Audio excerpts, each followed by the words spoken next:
everyone, twizere ko mumeze neza cyane. Turagushimiye wowe ufunguye iki kiganiro, twizere ko uri amahoro kandi ibyo urimo urakora byose birimo biragenda bo sawa cyane.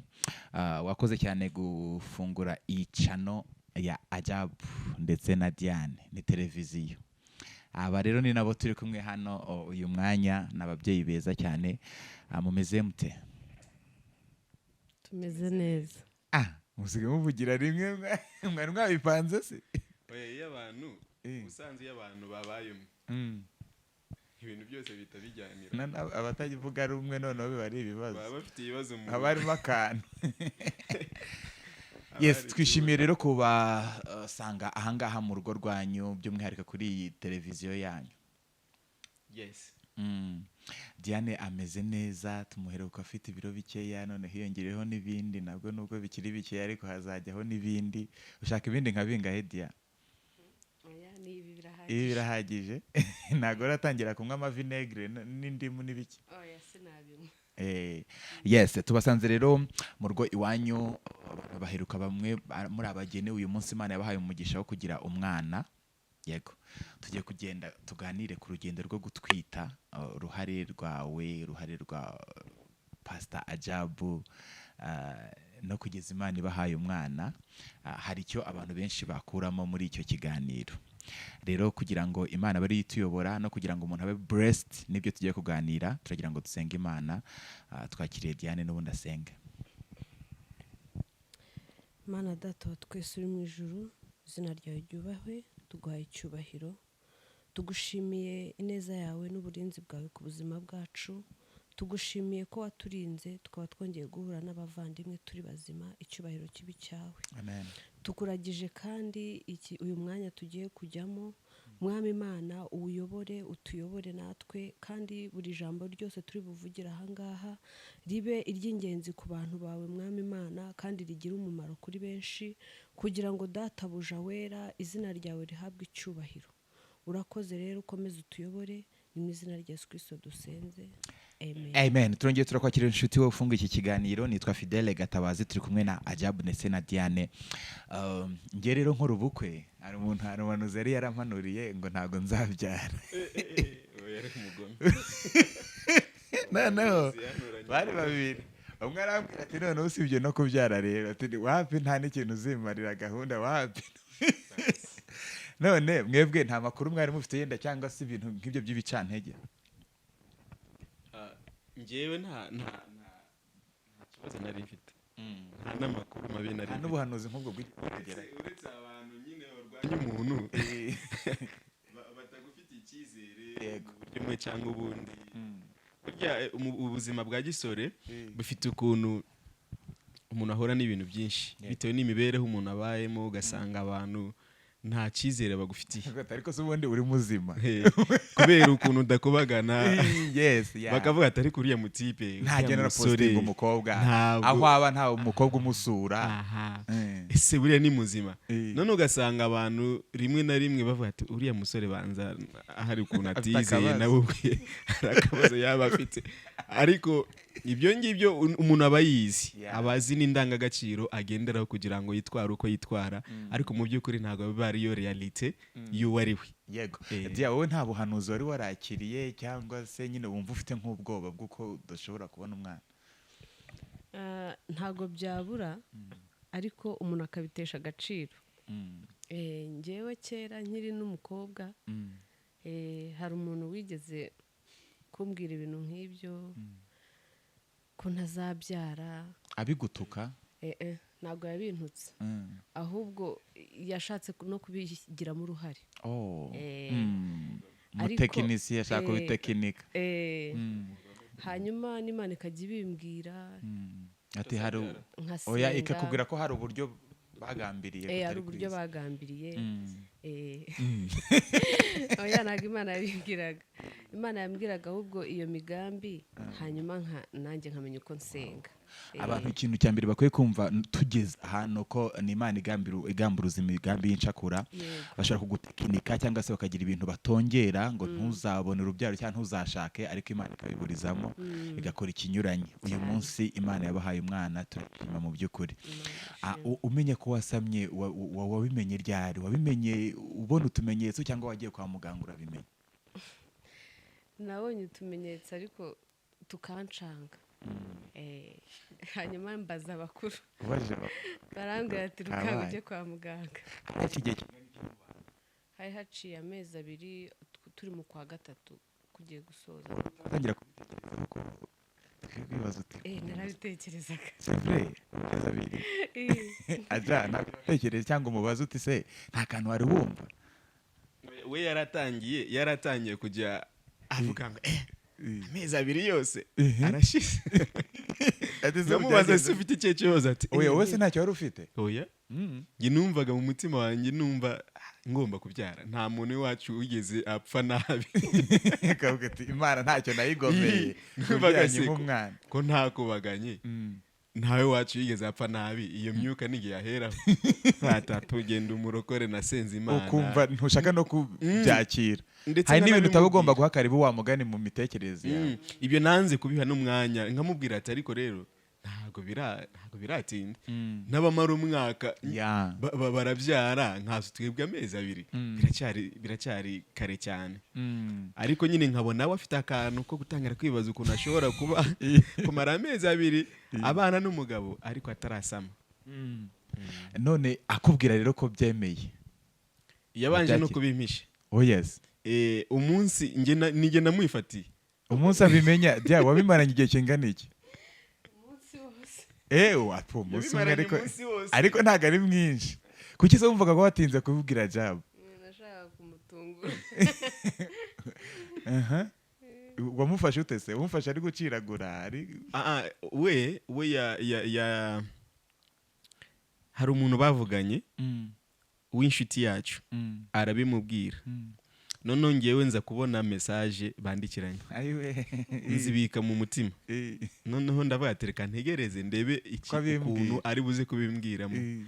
Noneho ubwo tuza kujya kwa muganga. Icyo gihe yanabivugiye kwa muganga mu buryo nabo umutunguye ko ntabwo uko yabitekereje ariko byagenze. Ndibuka icyo gihe twari twagiye ku kibuga cy'indege ku mugoroba gufata umushyitsi twari dufite. Yego. Noneho tumaze kwakira umushyitsi tumwinjije mu modoka, ahagaze inyuma y'imodoka turi kwinjiza ibikapu, umuntu umwe uparitse hafi yacu aza marshariyeri aramugonga. Amugonga ibirenge. Hari mu saa 3 z'ijoro. Noneho amugonze duhita twirukanga tugiye Kanombe kwa muganga. Tugeze kwa muganga rero mu kumusuzuma no kumuha imiti nibwo yavuze ngo ariko muganga nta handi mahitamo agifite, nta n'ubundi buryo bifite. Ahita avuga ngo imiti munyandikira ngo ndatwite. None aho ntiwigize nk'utabyumvisha se? Amaze kubikomoza ahita ndeba gutya.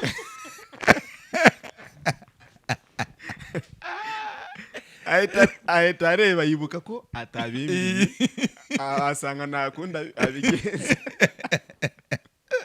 Nawe wigira nkaho wari usanzwe ubizi. Nanjye nigira nkaho nari nsanze mbizi. Nuko azi ko ari uko nabimenye, ariko naje kumubwira ati nari nayimenye, nari ntegereje kureba ukuntu bimbwiramo. Nuko byagenze. Tubwize ukuri, wumvaga ari ihe surprise uri bumukorere kugira bimubwire? Wari bumubwire mu buhe buryo? Nari bimubwiye nyine turi mu rugo, kuko urumva nari niriwe mu kazi, nawe yiriwe mu kazi. Rero kwandika message ngo ibi njye noneho narabanje nzaho no mu rugo nsubira ruguru nyine kujya tujye gufata umuntu. Nyine nkumva ntago nshaka kubimubwira kuri telefone. Wow. Nkumva nashaka kumubwira ngo pfora ngiye kukubwira iki. Yes. Ati ngufite surprise iki ibintu nk'ibyo. Yego, wabyakiriye ute mu by'ukuri? Narishimye, numvishe nshimye Imana. Nta ma complication wagize? Narayagize mu mezi ya mbere. Atari cyane? 3 ya mbere nararwaye. Biri grave? Nararwaye cyane. N'ibiryo urabyanga n'iki byose? Birananira. Nige dushaka ajya kwitwaraga mu by'ukuri. Wareka kurya karya cyangwa n'ababaye. oya ntabwo we yabirekaga ariko yaranyingingaga akambwira ati se wenda nitwe ushoboye nabyo bikanga. nta kintu wari waratwariye cyangwa se uvuga uti iki nicyo nshaka cyane? Kakundi bavuga ibiraha ngo amafi ngo ibyondo ngo oderi ya oseya ngo ifi yo muri Atlantique ngo apana cyangwa yo muri oseya Indien. oya njye nta kintu natwariye navuga ngo ni iki ngiki, ahubwo bwaracyaga nkumva hari nk'ikintu ushaka, mudi igenda ihinduka, nkumva kirampumuriye, nkumva n'abandi nahari murumva ikintu iki n'iki kuntu gihumura bakavuga ati wasaze. Ubwo naba nkiriye wenda n'ejo nkongera bikaba birarangiye, nkongera nkibira muri normal life nyine bisanzwe nta kintu ushaka, ariko nkagira igihe runaka nkumva hari ikintu kije. Yego pastor, nk'umu pastor mu by'ukuri iyo umugisha nk'uwo winjiye mu rugo ukibimenya, wabyakiriye gute cyangwa se wabifashe ute urwo rugendo kugira ngo urugendanemo na Diane? Wahise ahinduka akagorana nyine, urumva atari we nyine ari kubera ibyo bintu? Hari abagabo mu by'ukuri bahita bumva bagize bagacika intege, bakumva badashaka no gutaha mu rugo, umudamu utari burye, tutari busangire, tutari bugire gute, kandi atari we wabyiteye ahubwo ari ibyo bintu, kandi nabyo ari iby'umugisha. Urwo rugendo mwarugendanyemo gute? Njyewe ntabwo nigeze ngira akantu ko kumva nkaho ndi bugorwe, ahubwo numvaga ngomba gutaha kare. Niyo nabaga hari ahantu nagiye numvaga ngomba kugaruka kugira ngo menye situation arimo mu buryo bwo kumuba hafi. Niyo yabaga wenda hari nk'ibyo kurya byabonetse ukabona biramunaniye, cyangwa se yabishaka ukabona isajya kubiruka, byarambabazaga. Nkamuherekeza rimwe na rimwe nanjye nkabanda biretse tukajya muri ibyo ngibyo. So nababazwaga no kubona ahangayitse, nkumva hari nk'icyo nakora cyangwa se hari nk'icyo namufasha nagikora, ariko nkasanga nta kindi kintu ndubikoreho, nkabyakira gutyo nkamuyihanganisha bikarangira. Hanyuma icyo wari uvuze uburyo nabyakiriye nk'umugisha udasanzwe. Nabyakiriye nk'umugisha udasanzwe, numvisha Imana itwibutse, numvisha Imana idukoreye, iduhaye umugisha mu rugo rwacu, numvisha Imana idushyigikiye, nabonye Imana ko mu by'ukuri idukunda. Nibutse inshuti zanjye zimwe n'abantu dufite ubuhamya bwabo, uburyo bagiye bababazwa no kutabona urubyaro, nkabona ko mu by'ukuri cyangwa se gutegereza igihe kirekire. Nashimye Imana, twarapfukamye dushima Imana, dushimira Imana ko itwibutse, hanyuma dusengera urwo rugendo rw'amezi 9. Turagize Imana irigaragaza kugeza umunsi wo kubyara, tubona tubyaye umwana muzima, twumva turishimye. Yego Dia, noneho mu gihe twadusesemi dushize utangiye kujya muri normal life, noneho umwana yatangiye gutera mu nda, yatangiye gukina. Ibyiyumviro byawe nk'umubyeyi byari ibihe? Umuntu nyine urumva byagenze gute? Wabyakiraga gute? Wari umeze ute? Ni iyihe shusho wari ufite muri icyo gihe? Icyo gihe urumva nari mvuye mu bihe bibi byo kurwara, noneho ntangiye ibihe byiza. Ese muri biriya bihe bibi nta gihe umuntu yumva avuga ati se Mana, ukumva yanavamo, cyangwa uravuga uti nubwo mbabaye ariko mbabare? Oya, ntabwo wakwifuza icyo kintu ngo yanavamo, ahubwo mu bubabare bwose hari igihe nicaraga nkatekereza ngo nkiri umukobwa nari nifitiye amahoro. Ibi bintu najemo ariko nkabitekereza atari ukwicuza, ahubwo ari ukwibuka. Mwibuka ukuntu nari nifitiye amahoro, ntabwo ibintu byabaga, najyagaho nshaka, waryaga icyo ushatse, wakoraga icyo ushatse. Ariko nyine nkavuga nti ariko iri ni ishimwe n'umugisha. Rero ibihe bibi mbivuyemo byo kurwara, urumva nayo ntangiye kugira apeti, nkarya mbishaka. Nagize apeti, nkarya kenshi. Ntiwamenya ko ibirayi byazamutse. Yarahindutse, urumva yakuye mwesheke y'amezi 3 yose. Yayikuye nongeyemo niyongeze. erega yari kugaburira abantu babiri. Mwarya mfite apeti kandi nkasonza mu minota mike. Umva ndagenda shatse. No gucana buri. Rero umwana ari gukina mu nda yakuze. Noneho iyo utangiye kumwumva rero ubundi uba urabyakira yego ko ufite umwana mu nda, ariko kuko uba utumva nta muvoma wumva mu nda ukumva ni uri nko mu nzozi. Iyo utangiye kumwumva rero wumva ibyishimo, ukumva ibineza neza, ukumva uwakakwereka sarasate arasa nanjye arasa nande, ese ni umuki, nyine ukumva ufite amatsiko, ukumva ufite ibyishimo biturutse kuri icyo gusa. Bakubwira rero ujya muri kurasha ugati n'umukobwa baranabikwereka, wabyakiriye gute? Narishimye cyane cyane kuko kuva na kera nawe arabizi, tumaze no kubana narabimubwiraga nti ngiye kuva na kera n'abantu banzi b'inshuti zanjye barabizi ko nifuzaga kuzabanza umukobwa igihe cyose. Rero ashaka umuhungu, ntabwo nigeze ntinda ku mwana niba ari umuhungu cyangwa umukobwa. Numvaga ngiye umwana wese Imana iri bumenye, niyo mind ko ari n'uwa mbere ariko bamwumva ngo yandashakaga none si byo hari umuhungu wamushiraye. Ariko nkumva nyine nawe nta kibazo abifiteho, ariko kumva araprefera umukobwa. Aha, mu gihe inda ari nkuru umuntu aba ananiwe, nta kwiyoza kugira ngo hari muvomo nyine zigeraho zikanga mu by'ukuri. Ubona Ajabu yarakoze inshingano z'uko yagomba kuzikora, yaragufashije? Yarazikoze kuko iyo inda imaze gukura ntubu ucyunama n'ibirenge ntubu bireba uretse no kubigeraho. Ubwo urumva nyine arakoza aho udashyikira akagufasha. Imana imuhe umugisha. Aha, twagiye inda igufata, igise kigufata, cyaragufashe cyangwa ufite randevu uragenda barakubaga? Randevu bampaga zose najyagayo bakambwira ati subirireyo, utegereze igise umeze neza kandi ni ubwa mbere. Rero igise naragitegereje koko kiraza kinsanga. Kirakutekura koko? Wahise ubimenya? Ntabwo nahise mbimenya kuko biza cyangwa wagize ngo ni bya bindi bisanzwe bigiye? Hari ibyabaga biza, yarahari ko byatangiye mu gitondo cya kare ariko aza kugenda arambwira ati nibikomera uze kumbwira. Hari umushuti wanjye rero wari wambwiye ati ibyo bintu biragaragara nk'aho ari ibise bitangiye, ariko hari utumenyetso yari yakubwiye uri bumenye, wirinde kujya kwa muganga hakirimo kare. Yego. Tiwirirwayo ukararayo noneho n'ubwoba bikaba byatuma nyine ugira ikibazo. Urakomeza urashinyiriza. Basta ko ngiye nagize ubwoba buruta ubwanza madamu yari afite, wowe ukubwira byagenze gute? Njyewe ubwa mbere ajya kugisa nanjye nakigiyeho.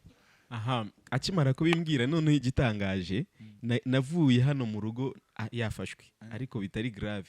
Bamugira inama yuko kugira ngo agende yaje kugise umunsi wose ijoro ryose hari ibimenyetso ari buze kubona, ubundi akabashuwa yuko rwose igihe kigeze. Ubwo nge navuye hano njya ku rusengero, twari dufite umushyitsi kuva muri Malaysia, ninge nari ndimo ndamusemurira dufite igiterane. Ngo ndabati rero urabizi ko ndi gusemurira umushyitsi ku rusengero, ndagiye ariko nubona ibimenyetso ubona noneho ari ngombwa ko tugenda uhita umbwira. Ubwo we yafashwe mu masaha ndimo ndasemura, ayanga kubimbwira, ahita abwira umudamu umwe mushuti wacu uri ku rusengero, aramubwira se aho ngaho bimeze gute? Ati pasi arimo arasemura, waje hano mu rugo ukamfasha. Uwo mudamu yahise asohoka atambwiye, noneho aza kwandika message. Ageze hano abonye ndarimo, nibwo banditse message ati banguka kora uko ushoboye uhita uza wirukanga. Ubwo nge narebye telefone mbona message imaze iminota 10 ije kandi umwigisha atarasoza. Ubwo ntangira kwibaza ukuntu mbigenza, ntangira gusemura umutima udahari abantu barabibona ko hari akantu kabayeho ariko n'ubundi yari agiye gusoza yahise asoza ubwo agisoza arimo arasenga nahise nsinyala umuntu umwe muha mikoro mpita mva aho ngaho mfata imodoka mpitanza nageze hano nsanga umva gise cyamucakiye kweri arimo ararwana umudamu arimo aramufasha mpita mbashyira mu modoka turagenda twageze imagine ko twageze kwa muganga dusanga ageze muri 7 umva ko yari byasaze yani n'intwari kabisa ewana kabisa bwa mbere abandi bajyayo noneho bakambwira ati haracyabura ibyumweru 2 haracyabura icyumweru 5 ni intwari cyane yego dia n'urugendo rutari rworoshye ukibona baguhaye umwana ukikiye umwana wawe mu gituza umurebye ukwasa wa mubabaro urangiye feelings zawe Diane wagize iyihe shusho iyo bakiguhereza umwana nyine umaze kubyara uhita wibagirwa ibintu byose wumvaga mu masegonda nk'atanu ashize ukahita wumva ubaye mushya ku mutima mu mutwe ukumva noneho ibyishimo nibyo bitangiye kuzamuka ubwo ndeba akana nyine ndavuga se aka kantu niko kanzengereje gutya nyine nkumva nkafitiye impuhwe mana yanjye nyine numva ama emotion ndanarira wesho wahise urira nagize ama emotion Pastor wabyakiriye ute kwakira imfura yawe umukikiye byaranejeje narishimye nishimaho n'ubu ngubu kandi n'ubu ngubu iyo ninjiye ahantu ari kumureba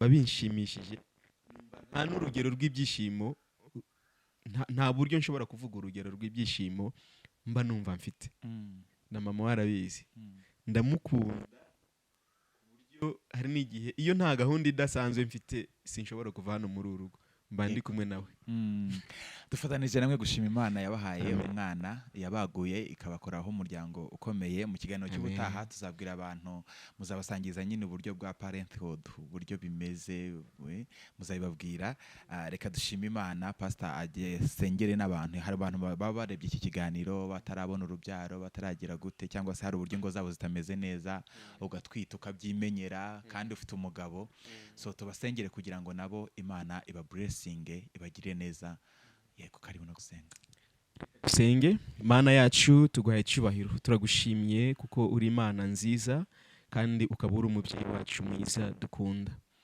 warakoze kutugirira neza warakoze kutwibuka warakoze kutwitaho warakoze kutubera Imana ukatubera umubyeyi ntacyo twakuburanye ushimwe rero kubyo wakoze byose ushimwe kuba iki kiganiro tubashe gukora aya masaha kandi ushimwe kubw'abadukurikiye kandi ushimwe kuko hari benshi bagiye kwizera imbaraga zawe bari wenda mu bihe byo kubura urubyaro bari mu bihe wenda byo kwiganyira no kwibaza ngo ese bo bazatabarwa ryari ndabasengeye kugira ngo ababuze urubyaro bakuri iki kiganiro bakakwizera ubibuke iri joro babone imbaraga zawe marika wawe amanukana igisubizo cyabo maze amasengesho yabo mwami nibyo bizeye bihinduka impamo ibyari inzozi bibe ubuhamya bufatika nabo mu gihe gikwiriye bazavuge ko Imana yabibutse urakoze rero komeza kutugira neza no kugira neza itorero ryawe n'abera bawe bose